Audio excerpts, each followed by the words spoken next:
Hi, folks. Thanks for coming.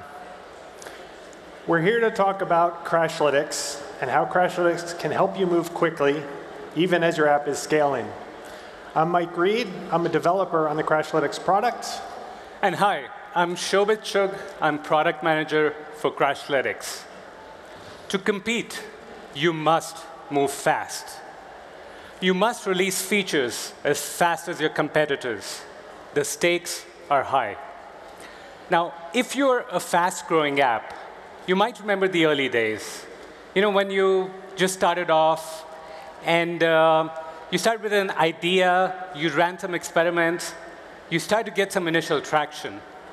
And then the idea started to catch. You got more users, more funding, more revenue. You hired a bigger team. But with this growth comes competition. And you're no longer the only one in the market. So, to compete, you must keep moving fast.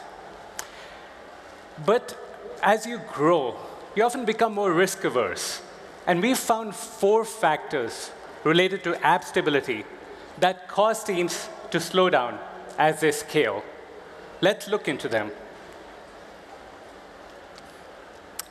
First of all, even smaller issues can affect a lot of users. Crashes have a real downside. We have found that when leaving 1-star reviews, Google Play users often mention stability issues or bugs. And so you might be tempted to just slow down as a result and try to fix every single issue. How do you make sure you keep an eye on important issues and keep moving fast? Second, you face more edge cases. Once you have more functionality, more complex code base, so many users, and so many variety of devices, a lot of edge cases start to emerge. You might have never seen these edge cases when you were building the app, when you were testing it. So how do you make sure you quickly triage, reproduce, and fix these edge cases so that you can keep moving fast? Third, your effort to just release and monitor goes up dramatically. I mean, you might spend a lot of time just keeping an eye on your tests, your alpha, beta, gamma, theta, production releases. And it could become very onerous. So how do you make sure it does not become onerous and you keep moving fast? And last but not least, the number and variety of issues that you face that impact your app stability increases. Your issue list could look like an endless to-do list, which is what my days look like most of the days. But let's talk about Crashlytics instead. So how do you make sure you don't react to crashes one by one, but instead systematically start addressing root causes so that you can keep moving fast? So here we are. You've grown. You're a successful app, but has started to move slowly. Now, you might think of Crashlytics as a place where you come to see how bad things really are. But what if? What if you used it as a tool to ship faster? Using examples from real customers, we're going to tell you how to do just that. Let's begin the first topic. So the first problem, your tolerance for shipping bugs to customers for instability has decreased. Because even small issues can affect a lot of users. But sometimes, in spite of all your code reviews, testing, you might ship a version to production that might start crashing. And you don't want negative app reviews or customer support tickets to be your first sign that something's really broken. Instead, you want to know immediately if any issue has become a major concern so you can do something about it. Fix the code, turn off an experiment, roll back the release, do something about it. But also, since you have so many different issues to deal with, so many different crashes, you want to be notified just at the right time. So for example, for low and medium priority issues, you might just want to monitor passively. But for high priority issues, you might want to get notified immediately, even get paged if needed. Crashlytics offers 3 kinds of alerts that maps to this priority order. There's new issue alerts, which occur when a new type of crash occurs for the first time. This is low priority at this time. We've just seen the crash for the first time. Then there's regression issues. You fixed a bug, marked it as closed, and then you ship a new release, and again, the app starts crashing in a new version. Low to medium priority. And then there's velocity alerts, which are a true signal that there's something significant wrong in your app. Let's see how they work. So what we're doing is Crashlytics is monitoring every single issue in your dashboard to see what percentage of user sessions it is affecting. When a crash starts to affect more than a certain percentage of users, we raise up a velocity alert. And by default, this percentage is set to 1%. So that's a significant issue.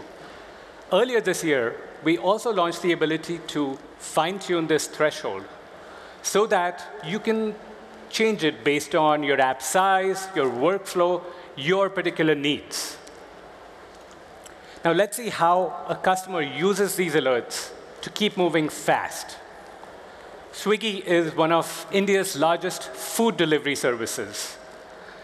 And if the app crashes, the users cannot order food, and Swiggy loses money. Speaking of food, I'm starting to get a little hungry. But the Swiggy team wants to know about all issues, but they want to focus on the most impactful issues first. So in order to do that, they connected velocity alerts to PagerDuty and Jira, which are out-of-the-box integrations that Firebase offers. This way, if something is truly wrong, the on-call person will be notified, will be woken up in the middle of the night, if necessary, and they will have a Jira issue looking for them to investigate. In addition, Swiggy also wanted to make sure that their engineers were kept in the loop for lower priority issues. So that is why they connected new issues as well as regression alerts to rooms in Slack. And they created separate rooms for their iOS and Android teams so that they can passively monitor, triage, and pick up any crashes, especially if it's related to code they own and they might have changed recently. This allows Swiggy to keep shipping fast with the confidence that they'll be notified in the right manner for high priority crashes as well as for low priority crashes. Now that was keeping an eye on issues, even as you ship fast. To tell you about edge cases, here is my teammate, Mike Reed. Thanks, Shobhit. So let me make sure I get this straight. The velocity alerts become pages, and the new issues go to the Slack room. You catch on fast, Mike. Okay. I think for my temperament, I should hang out in the Slack room. I don't like to be woken up at night. As long as you don't send me any messages, you're cool. Okay, deal. Handling edge cases. So as your user base grows, they're going to experience bugs that you did not discover during development. We've all heard this joke, right? Works fine on my machine, but usually it's not a joke, right? And I bet we've all spent countless hours trying to debug issues without enough information. And I know I found myself wishing I could meet my end users. I'd ask them questions. What were you doing? What steps had you taken prior to the crash? Were there items in your shopping cart? But I can't meet every end user, and I can't ask them all these questions. So how am I going to debug the issue?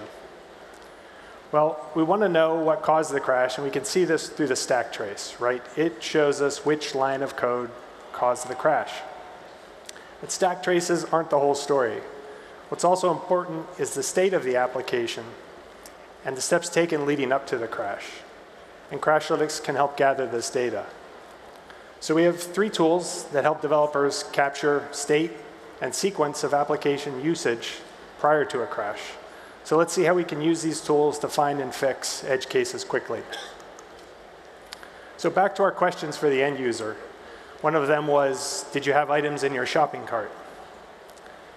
And wouldn't it be nice if we could capture this information and enhance our crash reports by adding it to our crash reports and sending it to our server at crash time? Well, that's a leading question, a trick question, because we can do that. You can do that. It's a feature Crashlytics calls custom keys. And here we see how easy it is to do. It's a function. You call the function. You name your key, and you programmatically set a value for that key. And our SDK will capture these key value pairs and send them to our server with your next crash. So, OK, cool. We see it's easy to instrument the code. Where does the data go? Well, the key value pairs are visible right next to your stack trace. So now at crash time, no more regrets that you can't meet all of your end users and ask them 100 questions, because we've captured custom application state of your choosing, and it's available at crash time. But how about logs? Often we do our best debugging with logs, but they're usually a luxury available at development time right in your development machine. Now that's not the case when you're using Crashlytics, because since the beginning of the product, we have supported custom logging. And here's how it's done. It's a one-liner. You call a function, and you provide your log string, and that log is uploaded just like custom keys with the next crash to our servers. And where are these logs available? Well, like custom keys, they're next to your stack trace. So now you can have your application state, you can have your custom logs, and just as always, you get your stack traces too. So debugging these edge case, hard to reproduce bugs is getting a little bit easier. But suppose you're experiencing crashes and you haven't yet instrumented your code with custom keys or custom logs. Well, if you integrate your Google Analytics SDK with Crashlytics, we can capture automatically predefined analytics events. We call them breadcrumbs. And with no code modification at all, they're captured, and they show the actions taken prior to the crash. Now, if you're using Google Analytics, you've probably already defined custom events with finer details specific to your application. And these are also captured. And like custom keys and like customs logs, they're shipped to our server with the next crash. And the theme repeats. Next to your stack trace, you'll also find your Google Analytics events. And you can use these breadcrumbs to understand the events which led up to the crash. For example, maybe you have an event which shows the provisioning of a shopping cart, and maybe you have a custom key which shows how many items were added to that shopping cart. So now, rather than imagining and reasoning what might have occurred prior to a crash, you can do what some of our other users do. They go to the device locker, they grab a device, and they use the custom keys and the custom logs and the Google Analytics breadcrumbs to repeat the steps that the user took prior to the crash, and it helps them reproduce these bugs. So I hope you'll give it a try. Instrument your code, custom keys, add custom logs, and integrate your Google Analytics SDK with the Crashlytics, and then we can help with these debugging efforts. So, breadcrumbs. I mentioned I was feeling a little hungry earlier, and those breadcrumbs sound really yummy right now. Can you get me some of those? I'll hook you up. I will bake you a loaf of bread. Thank you. Thank you. My pleasure. Now, even with all these tools, you may still have a fair amount of manual work to do, which you could automate, and we could try to tell you how to automate it. But why? Why not bring on stage a customer who has automated their release processes? So please join me in welcoming Mattis, product manager for the release team at Spotify. Hello. Hi. All right, hi. My name is Mattis Kastegren. I'm the product owner of the Spotify release team. And we are the ones responsible for releasing new versions of the Spotify app for Android and iOS. And I will share a little bit about how our journey has been and how we use Crashlytics. But I wanted to start with just sharing some numbers just to set the scale. And I think the first one may be a bit surprising to some of you. And that is that there are more than 65 teams that contribute to the main Spotify app. Each platform has more than 1 million lines of code. We release new mobile releases every week for both Android and iOS. And of course, when we do it, that version is rolled out to more than 200 million monthly active users. So I would say our biggest challenge in the release team is to do all this in a way that isn't stressful, either for us as a release team or for our developers. So the release team was started 3 years ago. And one of the first things we did was we did an inventory of all the manual steps required to release our app. And this is an actual picture from that meeting. We basically filled an entire whiteboard with all the things you had to do, from signing and uploading nightly builds, to monitoring tests, pinging teams with open bugs, sending status emails, all those things. And then over time, we started automating these things one by one. But one of the really big manual steps eluded us for a long time, and that was crash monitoring. So we used Fabric for this, and for a long time, whoever was the release manager had to log into Fabric pretty much every day to see if there were any new crashes on our alpha or beta builds. And of course, this was tedious, but it was also stressful, because this was one of the few times where you could kind of mess up as the release manager. Maybe you were busy, you were fighting other fires, you forgot to look at Fabric for 1 day, 2 days. Well, maybe there was a big crash. And maybe we lost 2 days of debugging, had to cancel a release or something. So that was a big issue, and that is why we were really excited last year when we could go over to Firebase Crashlytics. And there was exactly one feature that I was really, really eager to start using, and that was crash data in BigQuery. That had been my dream feature ever since the release team was formed. And a quick note here when we talk about big data is that in order to protect the privacy of our users, we always disable data sharing for all the crash data we collect.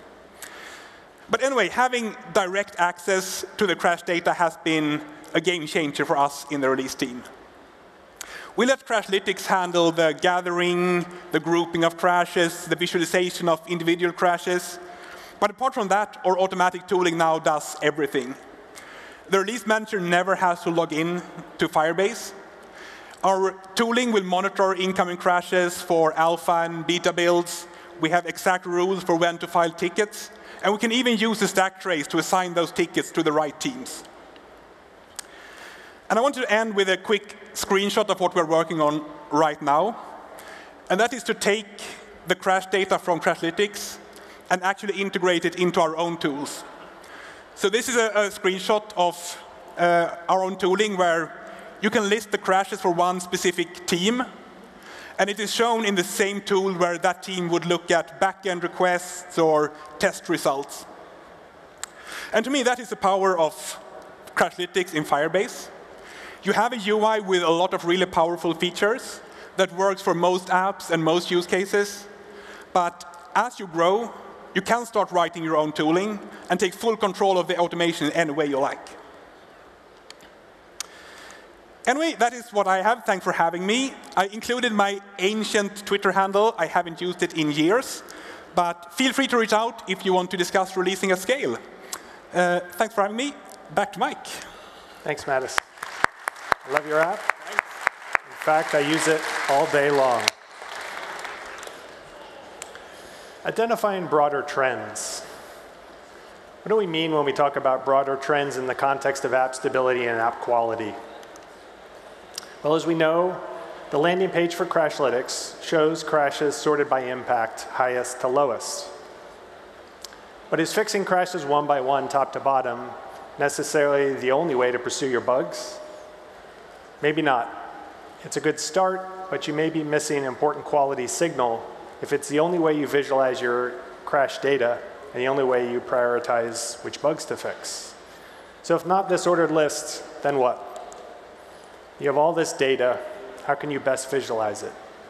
You've got pie charts and line graphs. Now, I'm no data scientist, but I believe that's a lampshade. It's a lampshade, right? OK, this is where BigQuery and Data Studio can come in. Firebase products allow you to export your data to BigQuery, and BigQuery lets you run custom queries on that data. And it also enables integrations into in-house custom workflows, as Mattis just showed us. Now, Data Studio is a dashboard and reports builder, which is backed by your BigQuery data. So you get a data warehouse and a UI builder provisioned for you with just a few clicks. And this is the BigQuery IDE, and as developers, you're going to feel quite at home there. You write SQL queries, and they're linted, and they're validated real-time against the Crashlytics schema. But most importantly, you'll have the opportunity to run ad hoc queries on your data in a custom manner. And so that's great. You can write SQL queries. I can write SQL queries. But how do we present our learnings to our teammates? Well, that's where I would use Data Studio. With Data Studio, you can build visualizations, and you build them graphically using an IDE. And you'll enjoy all the features you've come to appreciate from Google Docs, like real-time collaboration and version history and the like. And Crashlytics has helped you get started. So we've created this template, and you can clone it, and then you connect it to your BigQuery data source. And once you've cloned it, you're dropped into this IDE. And you start with a real dashboard backed by your real data. And in fact, it looks a lot like the Crashlytics user interface.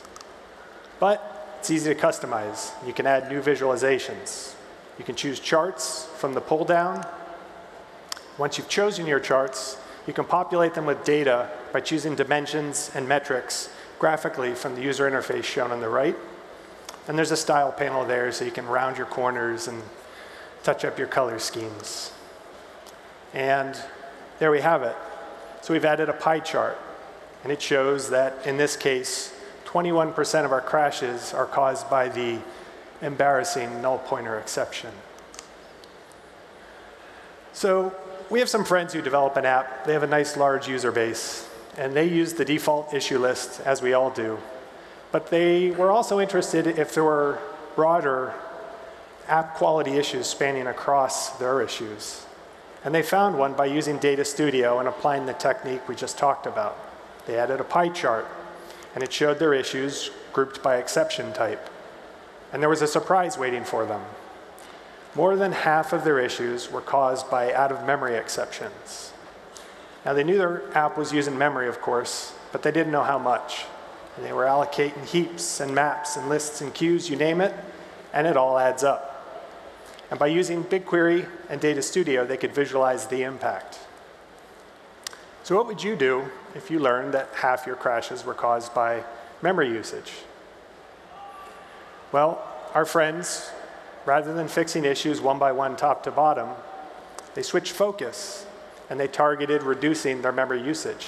They did a few targeted sprints focused solely on reducing the memory footprint, and then they were back on task.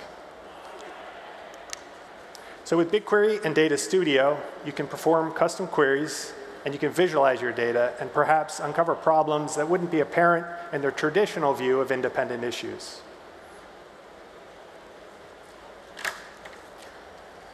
Thank you, Mike.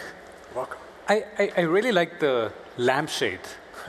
and the one in purple, it matches my shirt perfectly. So can you get me one of those? I can hook you up. Thank you. I'll get you. Thank you. Cool. So to wrap up, we're here to tell you that there's no need to sacrifice your development velocity, how quickly you ship, even as your app grows. With Crashlytics, you can keep an eye on important issues via notifications, so you can ship faster with confidence. You can reproduce and fix edge cases faster. You can start to automate release monitoring. And you can identify and act on broader trends, so you can go and fix your crashes faster. I'm Shobhit. And I'm Mike Reed. Thank you very much for joining us today. If you have any questions, we will be in the Ask Firebase area back over there somewhere. Hope you enjoy the rest of the summit and have a great day. Thank you. Thanks.